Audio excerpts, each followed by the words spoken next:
তবু আমরা এই অর্জিত স্বাধীনতাকে নস্যাৎ করতে দিতে চাই না। মিডিয়ার ব্যক্তিত্ব মুসলিম কাফেলার ইসলামী কাফেলার অকুতুবাই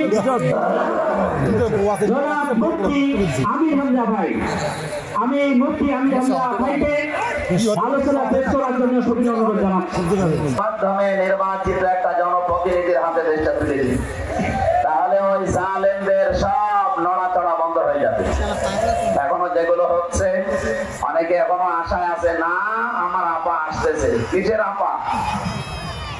পৃথিবীর ইতিহাস 850 বছর আগে লক্ষণ সেন পালিয়েছিল, আজও ঘুরে আসেনি। এক আঙুল চাপ দিয়েছে মানে 1000 টাকা আল্লাহ কবুল করে নাও, দান করে দাও। আল্লাহ তোমার বান্দা যিনি দান করেছে আল্লাহ কবুল করে নাও, জানে ভালো বরকত দান করে দাও। বর্তমানে আমার মা বোন যারা আছে, ভলেন্টিয়ার মা বোন যারা বাকিতে দিবেন, আল্লাহর রাস্তে একটু নামগুলো লেখা দিয়ে যান। মা কি নামটা তারা নাম তারা রফিক ভাই আমার 500 টাকা আল্লাহ কবুল করে নাও, জানে ভালো বরকত দান করে দাও।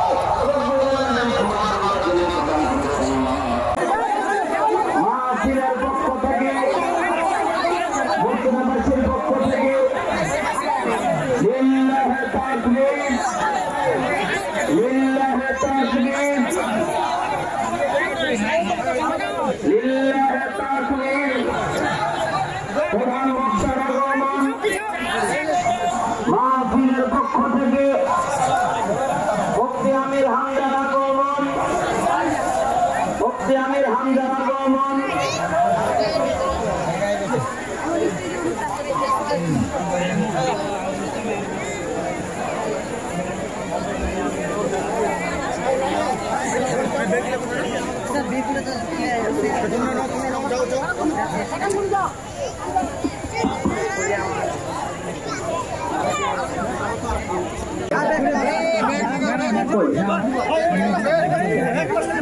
কমিটির ভাড়া কই ব্যাগ, কই ব্যাগ, ব্যাগ নিয়ে ভিতরে ঢুকে পড়, ব্যাগ নিয়ে ঢুকো। যে যা পারবেন, কেউ খালি হাতে বেরোত দেবে না। পদ্মানিশী মা বোন সহকার আছে, ব্যাগ নিয়ে যারা যাচ্ছে আল্লাহর হস্তে পকেটে হাত দেন, আল্লাহর হস্তে পকেটে হাত দেন। যে যা পারবেন, যতটুকু পারবেন।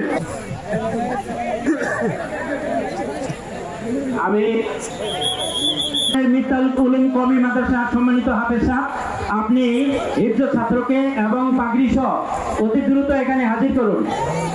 আচ্ছা, মাশাআল্লাহ। আমি বিশিষ্ট ইসলামিক স্কলার, মিডিয়া ব্যক্তিত্ব, ইসলামী কাফেলার অকুতুবাই রাহবার জনাব মুফতি আমির হামজা কুশিয়া, তিনি আমাদের মাঝে উপস্থিত হয়েছেন। এই পর্যায়ে আমাদের বলছিলাম মিত্তাল উলুম কওমি মাদ্রাসার সদ্য সমাপ্ত একজন হাফেজ ছাত্রকে এক পাগড়ি পরানো হচ্ছে। পড়াচ্ছেন আমাদের প্রধান বক্তা, প্রতিষ্ঠানের প্রধান সভাপতি সহ আমাদের বলছিলাম মিত্তাল উলুম কওমি মাদ্রাসা বের হয়েছে। মাশাআল্লাহ, আলহামদুলিল্লাহ, আপনারা দেখতে পাচ্ছেন। আরো গত এই 14 বছরে 2 জন ছাত্র যে দাখিল পরীক্ষা দিয়েছিল অন্য মাদ্রাসা থেকে, মাশাআল্লাহ, তারা কৃতিত্বের সহিত A+ পেয়েছে। সম্মানিত দেওয়ানি জামাতে ইসলামী বাংলাদেশ ঠাকুরগাঁও জেলা শাখা, আমি সম্মানিত দেশবাসীকে সংক্ষেপে অতি সংক্ষেপে কথা আকিদার কথা পরিচিত হওয়ার জন্য বিনীত করবেন। আলহামদুলিল্লাহ, আলহামদুলিল্লাহ রাব্বিল আলামিন, ওয়াসসালাতু ওয়াসসালামু আলা সাইয়্যিদিল মুরসালিন ওয়া আলা আলিহি ওয়া সাহবিহি আজমাইন। কওমি মাদ্রাসা আজকে প্রধান অতিথি হিসাবে উপস্থিত থাকার কথা জনাব মোহাম্মদ জাহিদুর রহমান জাহিদ, সাবেক জাতীয় সংসদ সদস্য ঠাকুরগাঁও। আজকে অন্যান্য অতিথিবৃন্দ, আজকে এই মাহফিলের সম্মানিত কোরআন হাদিসের সঠিক কথা বলতে পারে নাই,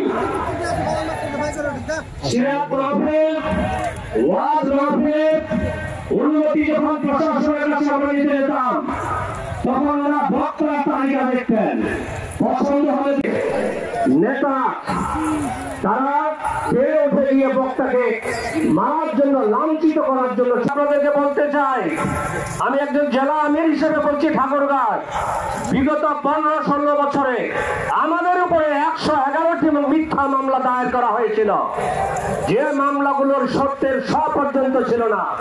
আজকে আমাদের নেতৃবৃন্দ মঞ্চে দাঁড়িয়েছেন, তারা পর্যন্ত অন্যায়ভাবে জেল খেটেছেন। আজকে যিনি প্রধান বক্তা, তারপর আমরা করব, তবু আমরা এই অর্জিত স্বাধীনতাকে নস্যাৎ করতে দিতে চাই না। আমি আপনাদেরকে বলতে চাই, আমাদের বক্তারা বিভিন্ন জায়গায় যে ওয়াজ মাহফিল গুলো করছেন, এগুলো মানুষের দ্বারে দ্বারে পৌঁছাইতে হবে। কিভাবে যারা এই ডাক সবার কাছে পৌঁছাবে, এই ব্যাপারে মহান আল্লাহ বলছেন, ওয়ামান আহসানু কাওলাম মিম্মান দাআ, আল্লাহ উত্তম বলেছেন। তাই আসুন, প্রধান বক্তা যে কথাগুলো বলবে আমাদের সামনে, আমরা যেন এগুলো নিজেদের মধ্যে আমল করতে পারি এবং অন্যদেরকে আমল করার জন্য আমি আমার কথা শেষ করছি। আসসালামু আলাইকুম ওয়া রাহমাতুল্লাহি ওয়া বারাকাতুহু। তাই আমরা বেশি সময় নেব না, আপনারা অনেক সুন্দর বসে আছেন। যা হোক, আমাদের এই অনুষ্ঠানের মধ্যমণি প্রধান অতিথি জনাব জাহিদুর রহমান জাহিদ, সাবেক এমপি, উনি ঢাকায় অবস্থান করার কারণে একটু আগে উনি ফোন দিয়ে আমাকে আপনাদের মাঝে ওনার সালামটা পৌঁছে দিতে বলেছেন। তাই আমি ওনার সালামটা পৌঁছে দেওয়ার জন্য শুধুমাত্র এখানে দাঁড়িয়েছি। সবাইকে আমার সালাম, আবারও সালাম জানিয়ে শেষ করছি। সবাইকে ধন্যবাদ। বিশিষ্ট ইসলামী চিন্তাবিদ সব জায়গায় আসসালামু আলাইকুম ওয়া রাহমাতুল্লাহি ওয়া বারাকাতুহু। কেমন আছেন আপনারা? এই ভাই একটু বেশি বসে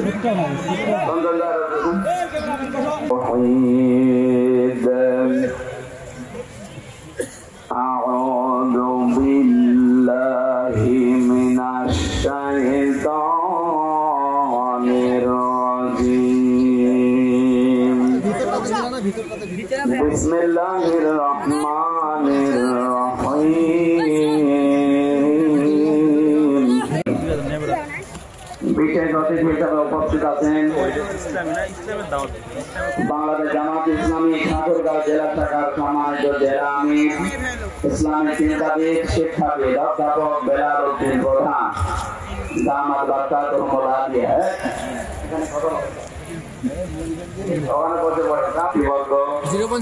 সামনে বসা মুসলমান ভাইরা, পর্দার আড়ালের সম্মানিত মা এবং বোনেরা, প্রশাসনের ভাইরা, প্রান্তীয় ঠাকুরগাঁওবাসী,